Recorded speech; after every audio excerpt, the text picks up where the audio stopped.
SIR এর বিরোধিতায় তর্জন গর্জন চলছে, লাগাতার আন্দোলনে তৃণমূল। এবার প্রধানমন্ত্রী নরেন্দ্র মোদীর কুশপুত্তলিকা দাহ করে বিক্ষোভ দেখানোর পর অপরাধী থানায় গেল বিজেপি।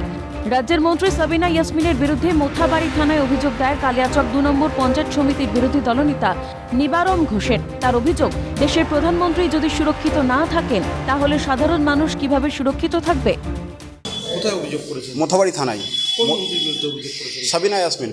কি অভিযোগটা কি আপনাদের? আমাদের অভিযোগ যে আমাদের দেশের প্রধানমন্ত্রী, তাকে যদি এইভাবে আমরা যদি সুরক্ষা দিতে না পারি তাহলে আমরা কোথায় থাকবো?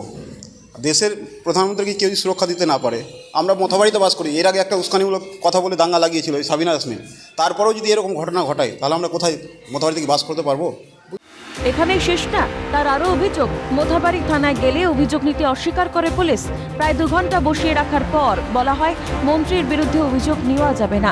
পরবর্তীতে পুলিশের নির্দেশেই মেল মারফত অভিযোগ জানান ওই বিজেপি নেতা।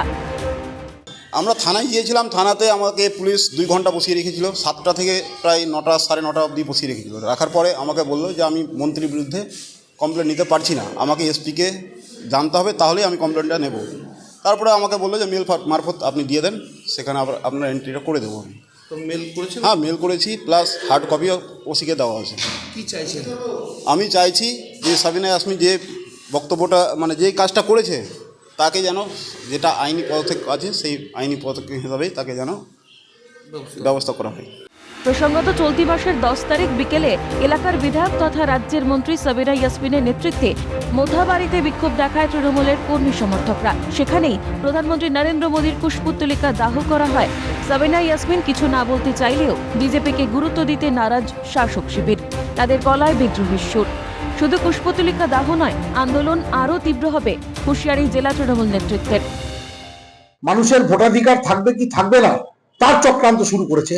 তার বিরুদ্ধে মালদা জেলার মানুষ যেরকম গর্জে উঠেছে, সারা বাংলার মানুষ গর্জে উঠেছে। তার জন্য শুধুমাত্র কুশপুত্তলিকা দাহ নয়, আন্দোলন যে পর্যায়ে যেতে হবে সেই পর্যায়ে যাবে। বিজেপি কি কমপ্লেন করলো না করলো, দ্যাট ডাজন্ট ম্যাটার। এসআইআরকে কেন্দ্র করে ক্রমেই চড়ছে রাজনীতির পারদ। সমক লাহিড়ীর রিপোর্ট, ক্যালকাটা নিউজ।